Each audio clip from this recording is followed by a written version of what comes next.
Hi, Trinity Baptist Church. My dad texted me this morning and said, "Do you have a video for today?" And I realized that I had made a video for this Monday morning and accidentally sent it to go out on Saturday. So I thought I would record an extra here quickly on my computer. I am well aware that you can make it through a day without me just fine, but it is a really good habit for me, actually, as I am learning to be a pastor, to read the Bible with you in mind. And so I thought I should still make a Psalms video for today. It's good for me to talk to you and to read the Bible. So here we are in Psalm chapter 1. This is the psalm after which we named our son Oliver, who is 5 months old now. I'll read it and then I'll tell you why. Psalm chapter 1. Blessed is the man who walks not in the counsel of the wicked, nor stands in the way of sinners, nor sits in the seat of scoffers, but his delight is in the law of the Lord, and on his law he meditates day and night. He's like a tree planted by streams of water that yields its fruit in its season, and its leaf does not wither. In all that he does he prospers.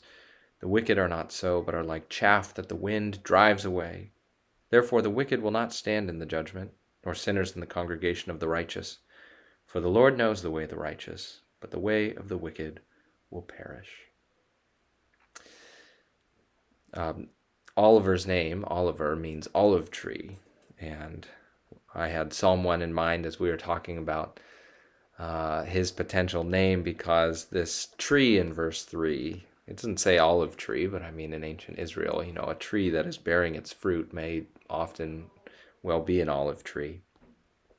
And of course, part of the reason we chose his name is because this is our hope for him, for both of our boys, really, that they would be like trees planted by streams of water that yield their fruit in their season and whose leaf does not wither.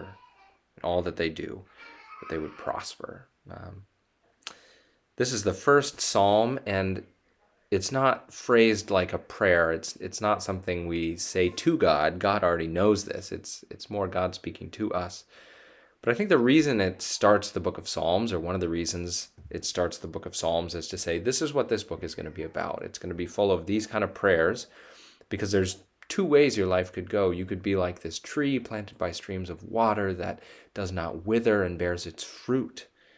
Or you could be like the wicked that are blown away like chaff, that have no root and just get carried off on the wind.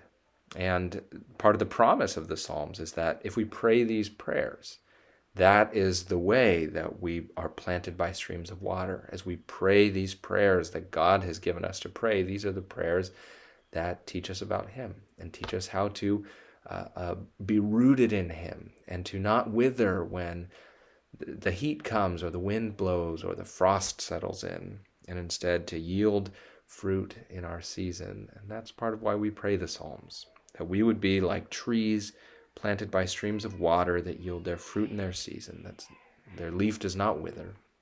And church, that is my hope for you as well. Please continue to pray for one another and our world.